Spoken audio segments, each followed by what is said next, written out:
Hello, hi, welcome. Happy Wednesday to everybody.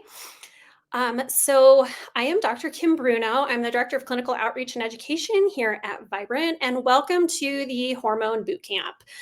This is week 1, and this week is going to be kind of a foundational week for all of us to get up to speed on the urinary hormone testing and a good way to look at some interpretation clinical pearls, and then we're going to dive in with our guest speakers on the coming weeks. So I'm really excited to be able to present this to you. We've got new and improved hormone reporting. So those of you who have used our hormone test before, it's going to look really different, and those of you who haven't used our hormone test before, you're really going to like it because it's very user friendly. So a little bit about the agenda for our upcoming boot camp. Today, I'm doing the foundations on evaluation, clinical pearls for interpretation. Next week, we have Steve Goldring talking about hormones and toxins. I got to see his slides earlier this week. They look great. Sharon Stills, Dr. Sharon Stills is going to be doing 2 weeks with us, one about the perimenopause and menopausal phases of life, and really a terrain style approach to that type of treatment as being paired with the hormone testing.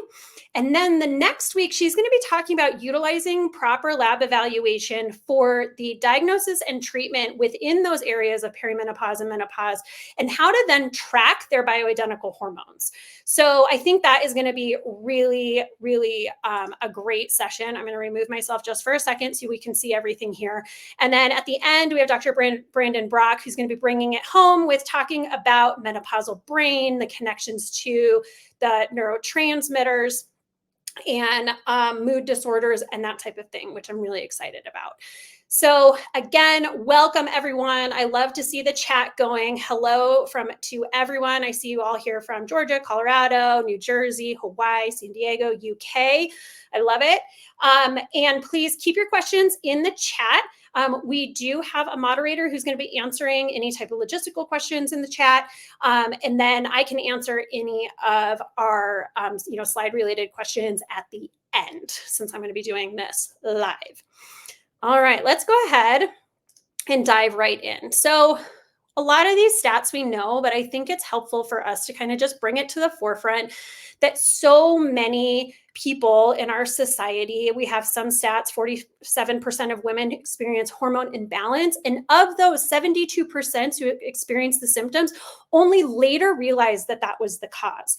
They're suffering with certain symptoms and they're not realizing till later that that is the cause. And that's really where we come in to have some proper evaluation on things like their weight gain, their sleep disturbance, their mood swings, to be able to give them answers and be able to connect the dots for them. Internet searches for menopause have doubled since 2004, and I would venture to say that what I see on social media in the last several months, that is even higher. I feel like perimenopause and menopause are like really getting a lot of attention within the last 6 months or so. So this is a really great time to start introducing this type of testing into your practice. 3 out of 5 women reporting hormone symptoms that negatively impact their work. This ultimately becomes a big issue from an economic perspective. And if we're looking at people even outside of cycles or outside of perimenopause or menopause, 10 to 15% of women with PCOS, 50% of those going undiagnosed, but they have an increased risk of developing type 2 diabetes, 50% increase, and 4 to 7 times increased risk of heart attack. So if we are seeing women and treating cardiovascular health, we need to be addressing their hormones because of the estrogen receptors, because of the connection to glucose metabolic issues. So who's going to benefit from the test? A lot of these symptoms are coming into your office. Unfortunately, a lot of these issues or symptoms that patients present with to their standard doctors or providers are often dismissed. I call these kind of the dismissed disorders, right? So they've got headaches, they have menstrual migraines, they have low libido, they have insomnia, they have palpitations, they have poor cognition. And what are they told? They're told, you're getting older, that's just the way it is, but your labs are normal, but you look so healthy, get a good night's sleep, maybe you're just stressed, right? I mean, we've heard it all. So these are the women that we really need to bring into our practices and get them some really comprehensive testing and a nice roadmap to help them to be able to get the answers that they need. So again, I said this is going to be a presentation of foundations. We are trying to get everybody on the same page so that when you are meeting with our guest speakers in the coming weeks, when they are throwing around, stages of life or when to test or those types of things, we are all dealing with the same foundational information. So your premenopausal women, those are your cycling women, regular cycles. There's consistent communication in the HPO axis, okay? So our ovaries are listening to the brain and they're doing what they're supposed to be doing on a regular, consistent basis. That's this area right here. Look, it's a roller coaster, but it looks like a very consistent roller coaster. Perimenopause. The brain is sending the signal. Sometimes it's sending a stronger signal. The ovaries are being like, not doing it. Or maybe 1 month I do want to do it, but I don't want to do it. They're kind of unraveling the attitude of a teenager. And I can say that because I have a teenager of what happened in puberty. So we are seeing these really erratic types of symptoms, cycles. They can have skipped cycles. They can have a lot of menopausal symptoms, okay? Our menopausal patients are typically between 45 and 55.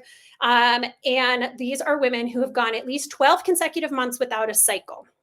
So their HPO axis has slowed to very low levels. Okay, so we're dealing down here now. And they are not responding. And they're postmenopausal over 55, at which point they may or may not have menopausal symptoms, but they definitely have not had a cycle for more than 12 months. Okay. So when do you test them? If they have a standard 28-day cycle, when the testing we are going to be talking about today, you want to test on days 19, 20, or 21, which is approximately 5 days post-ovulation.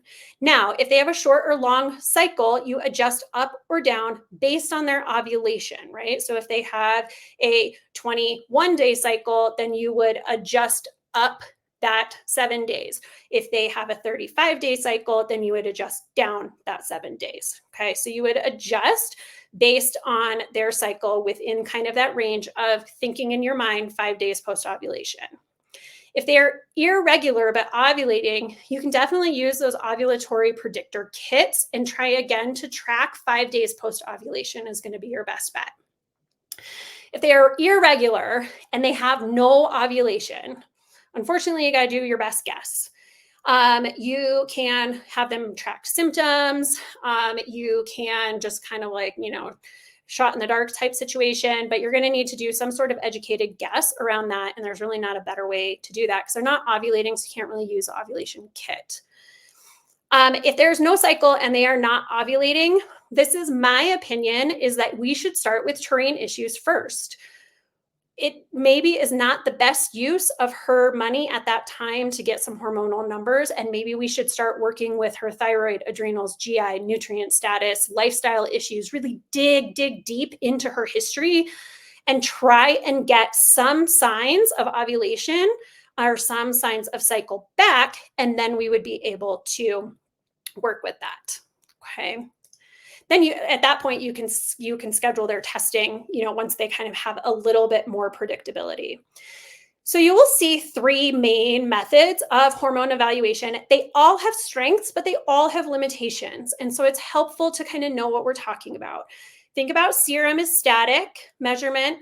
Saliva is good as functional measurements for parent hormones. And urine is really best for those end result hormones, the metabolites. A lot of things we're going to talk about today. You can still get some information for parent hormones as well. So there's this great comparison chart that is in your provider portal, and you will also get these slides. But this is a great, little check sheet of what type of hormone testing is best for each situation. Today, we are going to be talking specifically about urine testing because it is good. The hormone testing urine hormone testing that we do through Vibrant is good to get baseline hormones. We get your diurnal curves. We get your metabolites. It's the only one that gives us metabolites, which tells us how things are shuttling through the system. And it is also a good way that we can kind of track some HRT. However, with HRT, it is also helpful to have some combo testing. So in that situation, you may want to do a urinary test with a saliva test to be able to kind of see those different compartments. So some of these I just mentioned, we have a lot of benefits, right? So we get to see the steroid hormones and we also get to see their downstream metabolites. We get some curves to look at that HPA axis. And we're going to get some additional really beneficial markers like the 8-OH-DG and BPA, which are contributing factors or resultant factors of what's going on in the hormone cascade. So really by looking at the hormone testing, we're measuring this full steroid pathway of hormones and its metabolites, and we can start to look at situational factors of genetics, environment, nutrition, inflammation, and how these things are impacting their enzymes and their metabolite production. We're going to do a collection of 4-point sample, and you will also get a pool daily averages, which is alternative to doing a 24-hour testing. So because of that method, we actually have it's a very non-invasive collection method and pretty easy for patients to comply with. All right, so let's take a look. I have a little information about our test methodology. If you are interested in that, we're using a combination of liquid and gas chromatography, mass spec, and we're able to do this all together and get you the most number of analytes out in the marketplace. So this is a list of our analytes. We're going to break them down today, but sometimes you just want to kind of see at a glance what those might look like. So here's our steroid cascade. Some of you are like, ooh, I love this, right? I love biochemistry. Others are like, I don't like biochemistry. I have PTSD from college or whatever. But if you're like me, you love this stuff, right? And you love to be able to kind of track this through. And it's helpful to explain the steroid pathway to our patients in a way that they can understand it, so they understand why it's important for us to do this testing. Because when they understand the importance of the testing, they're all in for being able to get those data points and be able to reevaluate. So I want you to think from this point out for the rest of our presentation, I want you to be thinking about your steroid hormone cascade as your navigation app. So whether you're using like Google Maps or, the Waze app, what is it telling you? Okay. So the Waze app is telling you, is there a lot of traffic? How much traffic is trying to get through? Is there a traffic jam? What might be causing the traffic jam? Is there an enzyme or personnel that's directing the traffic on the highway? Does that personnel, is it dependent on certain items to function, right? Like, is there a construction man there, but he only likes to eat ham sandwiches? We got to make sure he's got the ham sandwiches, all right? What inhibits his function, right? Are there certain things that make him say, I'm not going to work today? And then we want to know, is that highway fully open? That has to do with maybe some of our genetics. Is half the highway closed? If half the highway is closed and we have an enzyme there who needs a lot of support, who we're not supporting, and there's a lot of traffic on that highway, what's going to happen to our poor patient, right? Our highway system is going to get really backed up. Is there an alternate way for our alternate highway for our patient to clear some of this traffic? When we talk to our patients in this manner of a navigation app, it makes it relatable to them, so they don't just see this biochemical pathway and kind of shut down, and they can be a participant in their healthcare.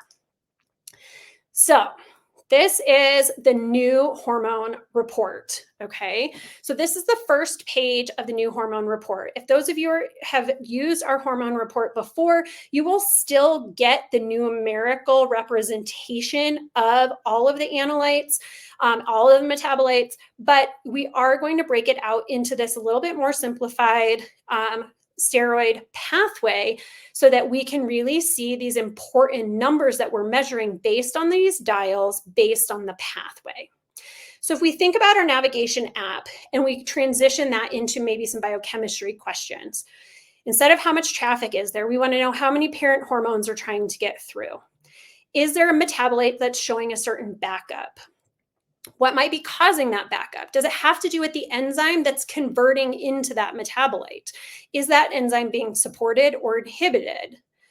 Is there a genetic reason that that enzyme is either working or not working? Is that highway open or is the highway closed?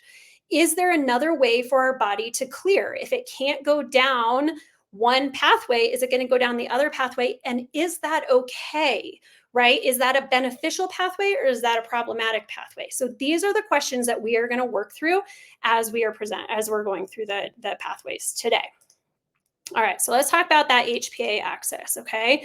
So you do get a separate page just for the HPA axis where you're going to get reporting out of your DHEA, your metabolized cortisol, your diurnal cortisol and cortisone curves, as well as your diurnal melatonin levels. So diurnal cortisol and cortisone. Cortisol is your active stress hormone. It is in nearly all of our tissues, and it has a significant role in things like glucose and protein homeostasis, managing stress, our immune system response, inflammatory responses. Our cortisone is our inactive hormone, and this is actually a protective mechanism through this enzymatic action to protect our body from excess cortisol. So theoretically, the cortisol and cortisone graphs should be pretty similar. You're making your cortisol in a predictable graph, and your body is metabolizing it or also being able to convert it into an inactive form. But this can go back and forth. So we're going to look at the ratio in just a minute, but we're going to talk about what might increase some of those cortisol curves and then making sure that we can clear into that inactive cortisone. So specifically, you're going to want to ask your patients when this comes back, was this a typical day? Was there situational stress or some sort of sporadic stressor that caused these levels to be higher or lower? If it was something that they had a really, horrible day that they was decreased, but for increased, is there a situational reason why those levels are higher? Is that something that happens every day? So like with this second morning, do you always have that type of response when you're getting the kids off to school? Do you always have that work meeting in the morning, right? Is that something that, yes, it's situational, but it's happening consistently? When we're talking about evening, we want to be asking them about glycemic dysregulation, right? Like what's happening with their blood sugar? Are they getting an afternoon crash? Are they not, not eating or eating the wrong things at lunch? Is there something going on in the house, right? Some sort of family situational issues. You'll get a night level, which can also be related to things like insomnia. And then you'll also get a pooled level. So basically they test all 4 samples and then they pool it all together and they give you a pool level, which is the best measured kind of a general HPA axis functionality or level at that point. If it's decreased, you can look at maybe, first thing in the morning, you maybe want to talk to them about sleep apnea, other types of adrenal insufficiencies, right? Things that could be being an issue overnight.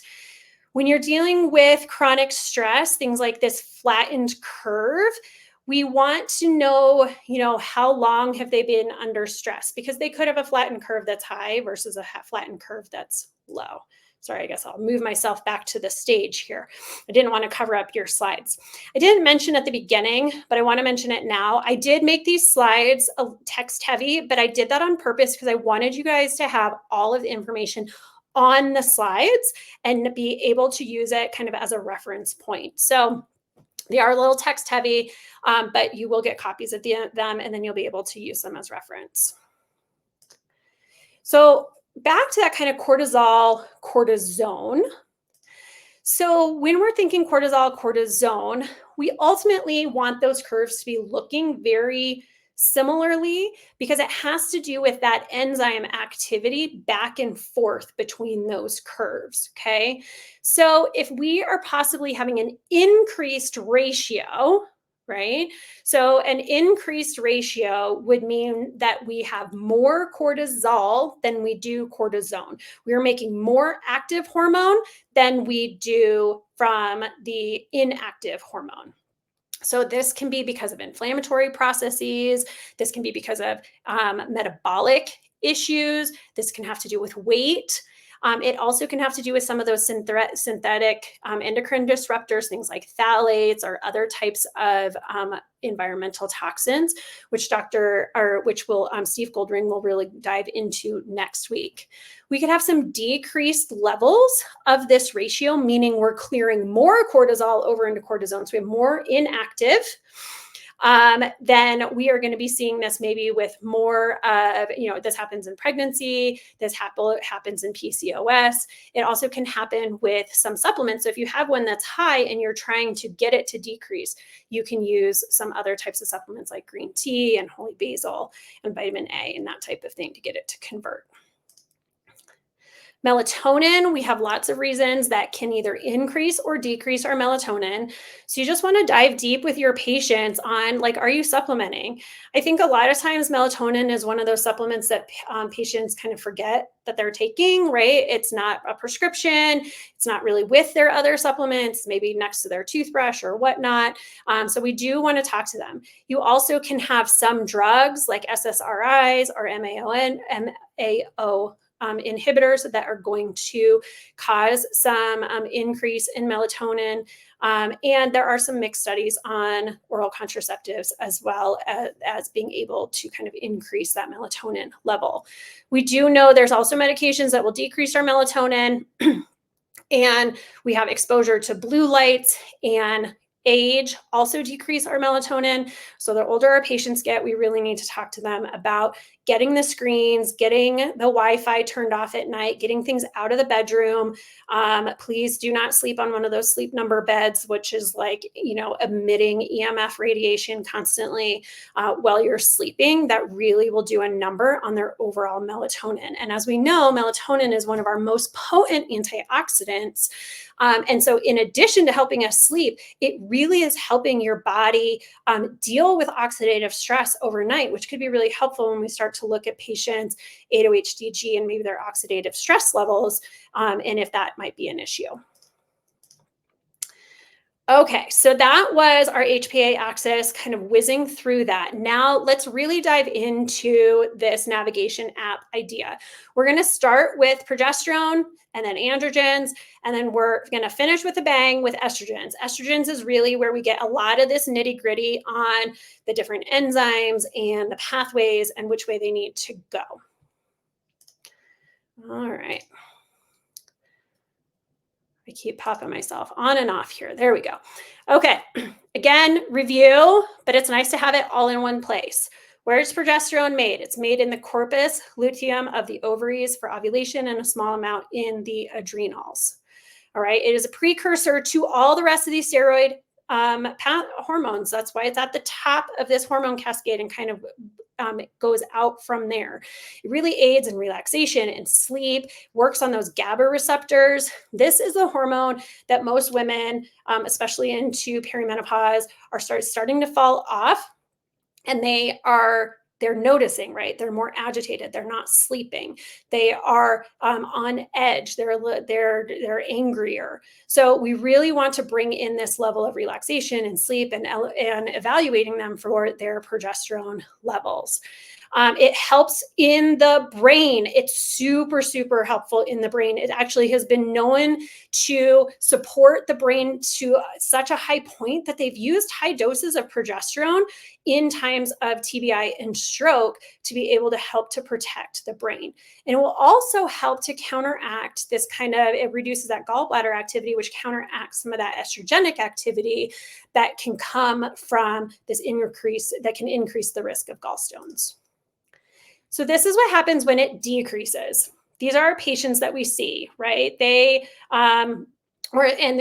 is why it's decreasing. It's decreasing because of age. A lot of the time, that's why we're seeing it, or because they're not ovulating. So if you're seeing younger women, and they're not ovulating, they are not cycling, or they are not creating progesterone. They may be cycling even if they're not ovulating, but they're not creating progesterone. If they don't have an ideal body weight, if they have anorexia, if they have extreme exercise or training. Something that I think is really important is NSAIDs. A lot of over-the-counter non-steroidal anti-inflammatories can actually suppress ovulation in as little as 10 days of use. So if you have a patient who's also coming in with joint pain and headaches, and they're taking NSAIDs on a regular basis, this could be affecting their ability to ovulate, which ultimately could be affecting their progesterone levels.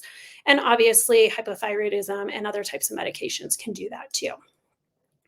It can increase, again, ovulation. So if we can get our patients ovulating, we can help to increase that progesterone. Chaste tree berry and Vitex really helps with that. We need to help to manage stress, caffeine, and work with their supplementation. So when we're looking at our steroid pathway with our progesterone into our beta pregnanediol and our alpha pregnanediol, on the urinary hormone test, the progesterone itself cannot be measured directly in the urine. So we measure these metabolites, and the beta pregnanediol is the one that corresponds most closely with that kind of progesterone level. So you can use your beta pregnanediol as a very accurate reading of your progesterone level, and factors that will increase your progesterone are also going to correspondingly increase your beta pregnanediol. Your alpha pregnanediol is also one of the metabolites that you want to be able to convert your progesterone to. And the studies of this stimulate those GABA receptors to promote relaxation and sleep. So primarily for your patients who are coming in who are anxious and have insomnia, they should be evaluated for their levels of alpha pregnanediol and see if there's a way that we can kind of convert. This is responsible with the 5-alpha reductase is the enzyme that's going to be responsible for that conversion. You will get a couple other metabolites that are not going to be on that summary page, but when you look in the rest of the report, as you will see here, you're going to get a whole list of progesterone metabolites. Some of these give us some additional clues of just how it's metabolizing and maybe some other aspects that we should look at. So like the allopregnanolone is a neurosteroid, and this also is really helpful as a modulator for GABA. So we do want we want an adequate number within the range of our allopregnanolone.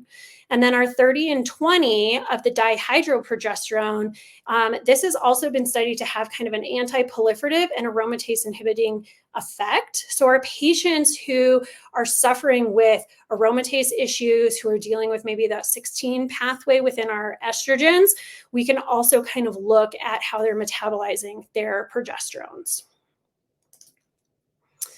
You will get a ratio of your beta pregnanediol to your E2. This is going to be your best ratio on this test of your kind of estrogen dominance type situation. So you want to look, is it just that the progesterone is low and the estrogen is normal? Or is it the progesterone is low and the estrogen is high? Or are we dealing with an actual, or is our progesterone, normal, our beta pregnanediol is normal, but our estrogen is high? So you're just going to be looking and determining, which is at high or low in each situation to get us to that ratio, and at what end of the ratio do I need to work with, right? Because if you have normal progesterone and too high of estrogen, the action is that you need to deal with the estrogen. You don't need to supplement with the progesterone. If you have low progesterone and normal estrogen, which still is going to send you off to a bad ratio, then you can start supplementing with progesterone. So this helps to give you some ideas around, which end of the spectrum you need to be looking at. All right, into our androgens. So again, you're going to get your list of all of your androgens and their metabolites, as well as a graphical representation with the dials of where they fall in the reference range.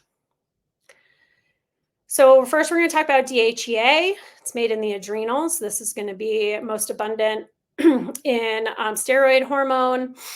We have our DHEA, which is considered our androgenic, where our DHEA-S is the inactive at the steroid receptor.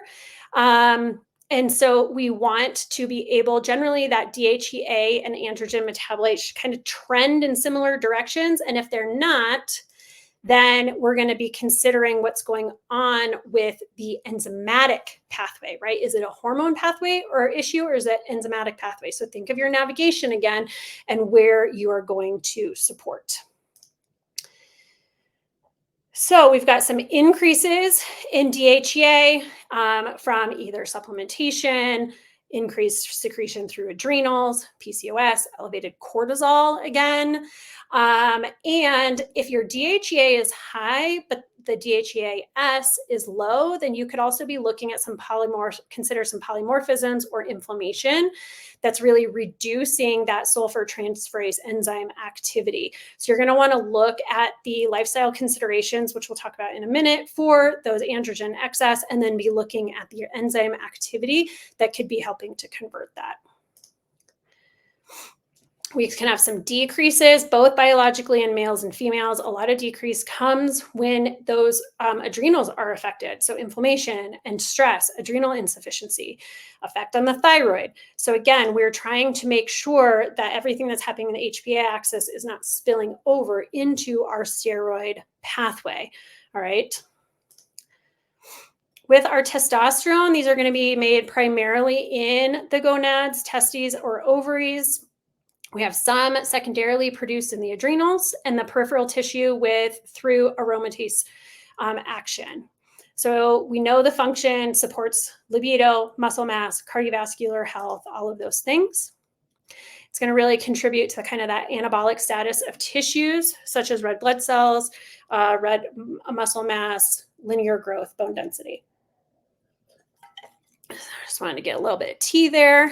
All right. We've got lots of things that can cause some increase, including a lot of different medications and a lot of over-the-counter supplements that people tend to be taking.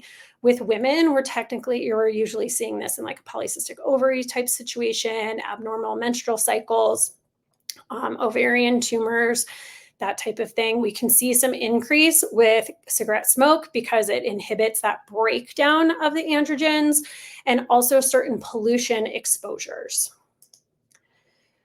We see a lot more information with the decreases, right? So you have your increase in your body mass, your adiposity, body mass, alcohol use, issues that are affecting the pituitary, the thyroid, lots of other conditions that can affect that decrease in testosterone, including COPD, liver issues, other types of trauma. We can also have sleep apnea issues that can be affecting this level as well, and a whole list of medications that can decrease. So when we're talking about the clearance of our androgens, the key ratio, or the key kind of dominance of enzymatic activity that we're going to be looking at, are going to be the 5-alpha dominance. So remember, the 5-alpha was also what metabolized some of our cortisol and our progesterone. Some of these enzymes really cross over. So with the 5-alpha reductase, this actually makes our androgens more potent. So when it's upregulated, which usually happens in things like insulin resistance and obesity, we are going to see more high androgen symptoms. So with men, we're seeing more thinning hair, more prostate issues. With women, more PCOS, thinning hair, acne, facial hair growth. Okay. So looking at these enzymatic activities, what might increase it, and then what you could use to possibly decrease it can help us to determine kind of that 5-alpha dominance. All right, on to the estrogens. This is the one that we all really love to look at least I really love to look at, right? This is the one where I really feel like I can tinker the most as far as which pathway and how to support them. So I really love this part of the urinary hormone pathway. So when it is reported out, just know your parent hormones are listed first. Then you're going to look at all of your phase 2 metabolites. Or phase 1 metabolites, phase 1 metabolites. Then you're going to look at all your phase 2 metabolites and the associated ratios. All right. So the ratios are not going to populate onto the steroid pathway, but you're going to still get them in the report. The steroid pathway is just going to give us those actual values and kind of show us on the navigation app where we're maybe seeing an increase, right? So like this level is red because we're seeing an increase. So where's our estrogen made? It's made in the ovaries, small amount in the adrenals, and we also have this peripheral conversion through aromatase from testosterone, okay?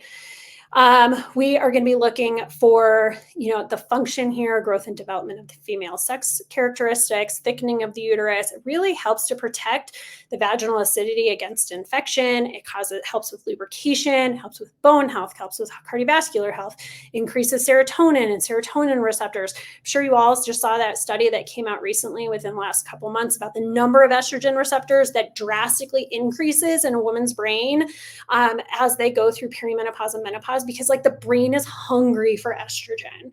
All right. So this also helps with collagen production and thickness and getting blood supply over to the skin. And I already mentioned the cardiovascular system. So it's going to decrease with age, irregular cycles. A lot of the same things that are going to cause a decrease in progesterone are actually going to cause that same decrease in estrogens. And in addition to that, there's a list of medications. They're a little bit different than the medications that we talked about for progesterone, but medications nonetheless should be considered as part of that potential decrease. All right, and then when we see an increase, again, we're looking at increased body mass or obesity. Some of that has to do with that aromatase activity that can be happening from the testosterone down to the estrogen. I put your most common causes of the aromatase activity, which is that enzyme that is getting from your testosterone down to your estrogen: inflammation, age, obesity, insulin, and alcohol. Poor liver function is going to cause the recirculation, is going to cause some backup and, kind of congestion in all of these symptoms. Poor GI health, constipation, which is, and dysbiosis can really lead to, increase with beta glucuronidase. We can have estrobiolome issues. We can have increases in recirculation again. Xenoestrogens, which Steve is going to dive deep into next week, and alcohol. So again, just to refresh there. So good, bad, and the ugly. When we are thinking of this pathway, you are trying to determine which of these metabolites, the 2, the 4, or the 16, is my patient preferentially going down. You can see this little metabolism ratio section over here, so you can start to kind of get an idea of that. And you can look to make sure that they're falling within those green sections. And oh, look, they're not on this 2 pathway. So the 2 pathways are generally considered the good, right? These are the safer metabolites, right? As far as regarding to potential harm as when we are clearing estrogens. So theoretically, we would like to go down the 2 pathway as much as possible. Now, if we just have too much estrogen and all of our pathways are overwhelmed, even if the 2 is overwhelmed, that still maybe isn't necessarily great, but it is the safer option to be able to at least clear it out. And we got to figure out why we have such high levels and is it recirculating for one of those reasons I already talked about. The 16 metabolite is the unfavorable. This is the quote unquote bad. It has a stronger estrogenic activity. It has an increase of breast cancer. It increases, your body chooses to go down the 16 pathway, usually in the presence of pesticides, overdoing caffeine, alcohol, smoking, obesity. So things that we're trying to get our patients from a lifestyle perspective off of already. And then your 4 pathway is generally considered your unsafe pathway, because not only are we going down kind of a bad pathway, but this is causing some oxidation to our DNA. So you can think about like the 16 pathways like a proliferative pathway, and the DNA damage is your 4 pathway. So that's your good, your bad, and your ugly. All right. When we look at our 4 pathway, we'll also evaluate some of our markers, our marker of oxidative stress, to kind of see how those play together.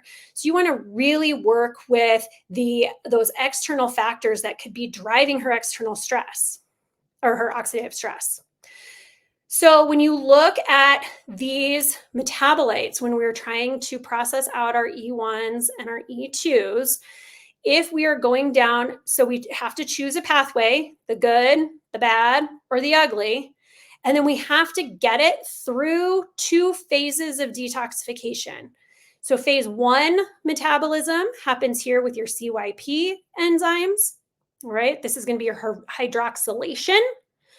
And those metabolites are going to be your OHs. So anytime you see a 2OH, 4OH, 16OH, whether it's E1 or E2, you know you have gotten your parent hormones through into your past your first phase of detoxification, kind of phase 1. But we all know that those intermediary metabolites can kick off a lot more oxidative stress. We'd want to clear them through phase 2. That's going to be happening through active methylation, COMT support. All right. So your phase 2 metabolism, or those markers that we're looking at, are going to be your methoxy estrogen. So your 2-MeO, E2 or E1. So sometimes if we're just doing a really good job clearing everything through and we're in a 2 pathway, maybe we're going to see some increase in that 2-methoxy transiently as we're unloading these pathways. And that's okay. So proper pathway, you want to try and go down the 2 pathway, and you want to try and get it to its final metabolite through phase 1 and phase 2. So to get it to go through or outside of the 16 and 4 and into the 2 pathway, that's when we're going to be using our DIM. We're going to be using physical activity, or resveratrol. We're going to limit their activity. We're going to increase their cruciferous vegetables. We're going to give them lots of fatty acids. We're going to give them anti-inflammatory diet. And that should help them to preferentially get into their 2 pathway. Now, if there is a reason why their body is choosing to go down the 16 pathway, which are some of the reasons we talked about before, obesity, metabolic issues, that type of thing that we had that's not on this list, you got to address that too, because you can't just like slam a bunch of DIM in there while they're still, dealing with the central adiposity, kind of hot fat that's driving a lot of that inflammatory situation. So you got to deal with it all. Then we can get into phase 2, which is very comprehensive. Now, do you have to give them all of these things? No, determine what is the best for them. But you got to work with sulfation, methylation, glucuronidation, and your COMT support. This is why phase 2 is like the harder phase to get through, because there's so many things that have to happen in phase 2, right? So a lot of our patients can get through phase 1 and then they get stuck. With these patients, if they are having a lot of trouble and they're getting a lot of those OH enzymes or OH metabolites really high, I would caution you in starting their hormone replacement therapy so quickly, right? Maybe you need to clear some things out first, because the last thing you want is to have this backup in the system with these intermediary metabolites, which can be very a big driver of oxidative stress within their system. All right, so keep it simple. I know hormones are not simple. And this, like, I mean, we're looking at like 45 minutes right now. I still have several slides left. This is by no means like a comprehensive course, but it's enough to give you a foundation. But you also know that like the more we learn, the more we unravel this whole network of this navigation app that we need to look at. So just try and keep it simple best you can. Follow the flow of traffic. 2 before 4 before 16. MEO before OH. Just because it's red doesn't mean it's unfavorable. Use the guides in the comments, right? Because again, if you have 2 methoxy that's red because it's high, because we're clearing a lot, and that's what we want because they had high parent hormones, maybe not so bad. We just need to look at which phase needs support, which enzymes need support, and how do they need support, and what is inhibiting the flow of traffic for that particular patient. How do we get them into better flow? So we have 2 extra markers that don't have to do with the steroid pathway. We have your 8-OHDG, which is a marker of oxidative stress. So a lot of our patients who you're going to see are pretty heavy in that 4 pathway are going to be our patients who are going to have more oxidative damaged markers within their DNA. A lot of this comes from the same reasons that drive them into the 4 pathway, things like smoking and pollutants and alcohol and blood sugar dysregulation and hypertension. So we want to deal with the root cause of what's causing that dysfunction. We also are going to give you a little snippet of environmental toxins. BPA, because it has a low binding affinity for estrogen receptors, but it still is known to kind of stimulate the estrogenic effects at a very low dose. So we want to know kind of this xenoestrogen level for our patients so that we can determine if maybe that is playing a contributory role. If you have a patient who's high in BPA, plus they seem to have, a lot of symptoms of like toxic overload, you're probably going to want to run a total tox burden too. Just remember the BPA is like one of our estrogen disrupting environmental toxins, but at least it is helpful to give us a little bit of a way to start that conversation with our patients. And maybe they can just start decreasing their exposure to things like plastics and resins and epoxies and water bottles and food can linings and food packages and yoga pants and all the things that have BPA on them. And I know that like we can't, completely avoid BPA, but at least we can start that conversation of what they can avoid. So make sure your patients are prepared for their collection day. Remember, it is a 4-test or a 4-point collection. There's coordinating colored tubes. They look like this. There's very detailed instruction information here. I would go over this or have your staff go over it with the patients to make sure that it gets done properly so that you get the most accurate information, okay? As far as patients, so we talked about timing of the month, but also there are times that, especially like with your HPA axis, like you want them to have kind of a typical day. You don't want them to have a big job interview that day and then they're like, doing their urine collection right before they're going in for this interview where their heart is like beating out of their chest because they're super stressed, right? Their cortisol level is probably going to be higher than it would normally be. So really pick those typical days for them and be able to talk to them about, trying to keep this, we're trying to get the best information that we can on the most typical days that they have. So again, follow those instructions. It comes with the kit, plus it's online in their patient navigation system.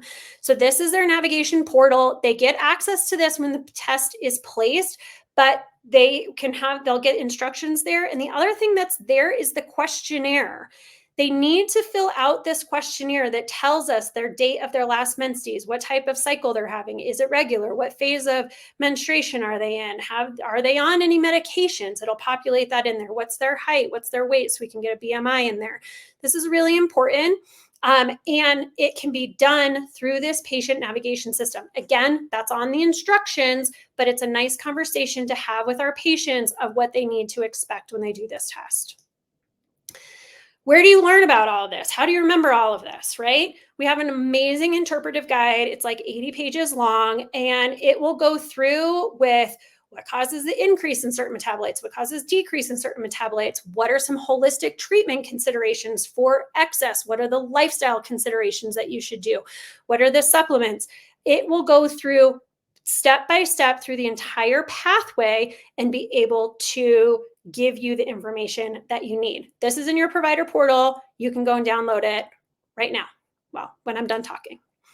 All right, remember, a lot of times the hormones are a like jumping off point to what else is going on in the person's system.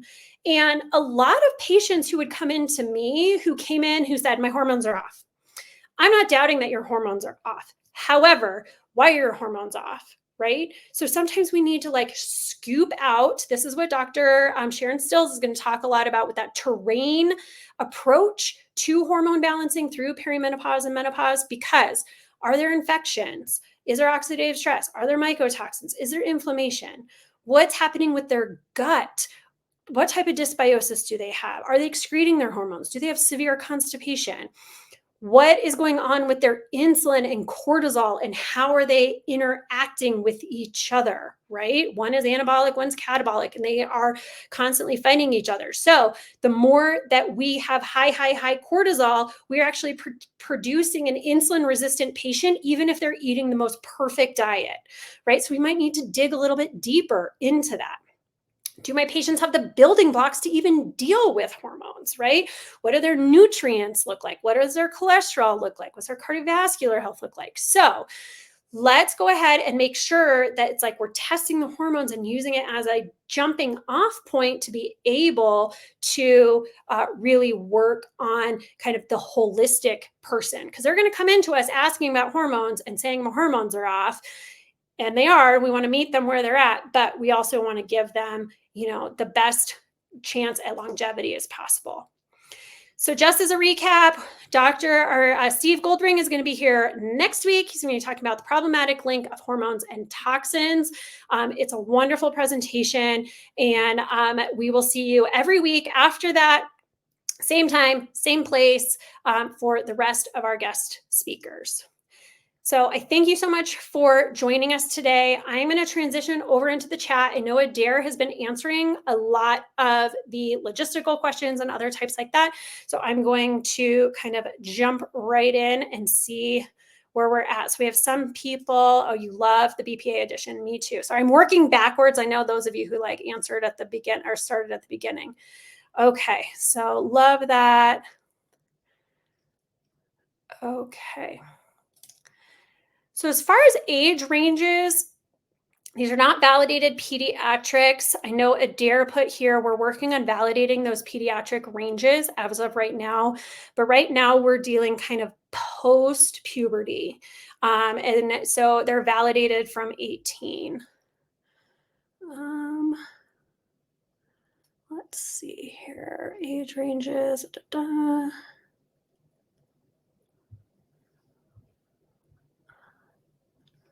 Oh, yes. Thank you that you love my text heavy slides. I want you to have the reference. I want you guys to be able, yes. Okay. So this is going to be recorded. Just looking through it. It looks like Adair did a really, really good job. Okay. So let's see here. What do you do if like the serum and the urine hormone results don't align, even if they're on the same day? So in that situation, the serum hormone level, the serum levels are really just parent hormones that are a static level. And let me get it back up here. I'm going to try and see if I can get back up to that little sheet that we had. There we go.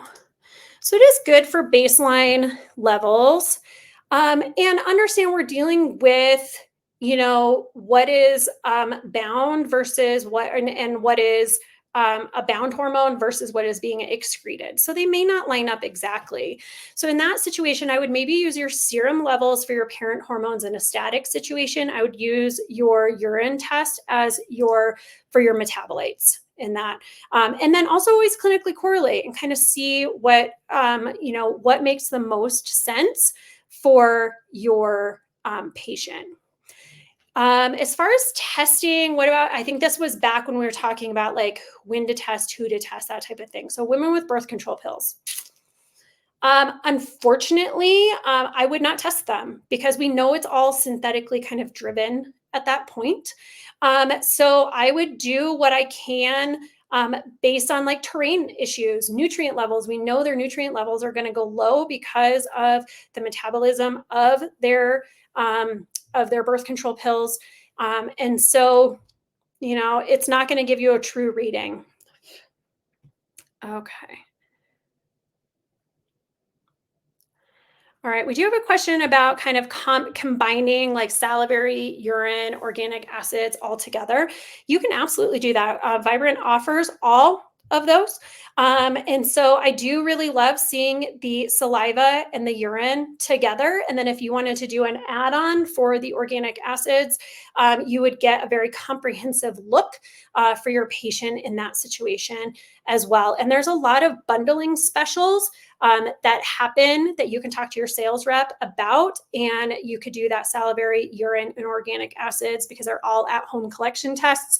You can bundle those together and you can get a really great information there. All right. Well, that looks like about it. So thank you everyone for joining us. We'll make sure to get you guys the recording, the slides, and we'll see you all again next week. Talk to you later. Bye-bye.